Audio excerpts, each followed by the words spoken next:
بسم اللہ الرحمن الرحیم۔ السلام علیکم ناظرین، شعر ہے کہ دیکھا تیر کھا کے کمین گاہ کی طرف تو اپنے ہی دوستوں سے ملاقات ہو گئی۔ ارشد شریف کا قتل کا کیس جو ہے وہ کچھ اس قسم کی صورتحال اختیار کر رہا ہے کہ جس سے ان کے اپنے ہی جو ساتھی، اپنے ہی دوست جو سے ہیں اس کی گرفت میں آتے جا رہے ہیں۔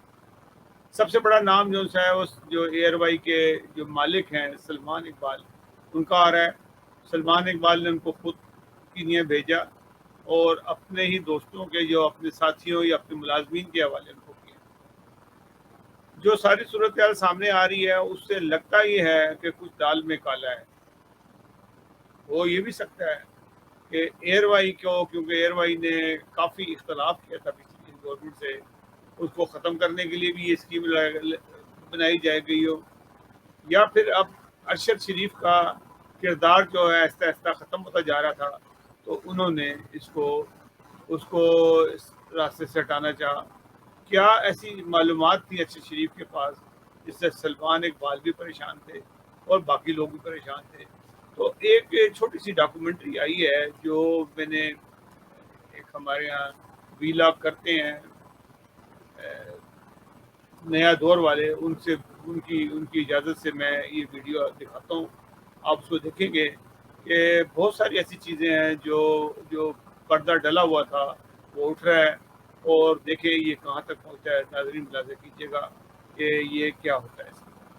قتل سے متعلق کینیا سے جو تفصیلات سامنے آ رہی ہیں، ان سے لگتا ہے کہ ایئر وائی کے مالک سلمان اقبال اس واردات میں ملوث ہیں۔ یہ کہنا ہے صحافی بلال غوری کا، جنہوں نے اپنے ویلاگ میں کہا ہے کہ ارشد شریف کو کینیا بھجوانے میں سلمان اقبال کا بنیادی ہاتھ ہے، اور کینیا میں جن لوگوں کے ساتھ ارشد شریف رہ رہے تھے وہ بھی سلمان اقبال کے دوست ہیں۔ سلمان اقبال کا ان سے گہرا تعلق ہے۔ انہوں نے بتایا کہ ارشد شریف کو دبئی سے کینیا سلمان اقبال نے بھجوایا۔ سلمان اقبال نے ارشد سے کہا کہ آپ کینیا میں میرے دوستوں کے پاس چلے جائیں، وہ آپ کی میزبانی کریں گے۔ کینیا میں ارشد شریف کو جو شخص لینے آیا اس کا نام وقار احمد ہے، اور وقار احمد سلمان اقبال کا دوست ہے۔ ارشد شریف نے اپنا کینیا جانا بہت خفیہ رکھا ہوا تھا۔ ان کے کینیا جانے کا علم 4 سے 5 لوگوں کو تھا، جن میں ایک سلمان اقبال ہیں اور اے آر وائی کے پروڈیوسر عدیل راجہ ہیں۔ وہ گزشتہ 3 ماہ سے کینیا میں تھے، مگر انہوں نے اس بارے میں اپنے گھر والوں کو بھی نہیں بتایا تھا۔ بلال غوری نے بتایا کہ ارشد شریف کا قتل کسی غلط فہمی کی بنیاد پر نہیں ہوا، بلکہ انہیں باقاعدہ گھیر کر اور کینیا میں بھیج کر مارا گیا ہے۔ سلمان اقبال، وقار احمد اور خرم احمد کو شامل تفتیش کر کے ساری گتھی سلجھائی جا سکتی ہے۔ اس قتل کا کھرا ان تینوں کی طرف جا رہا ہے۔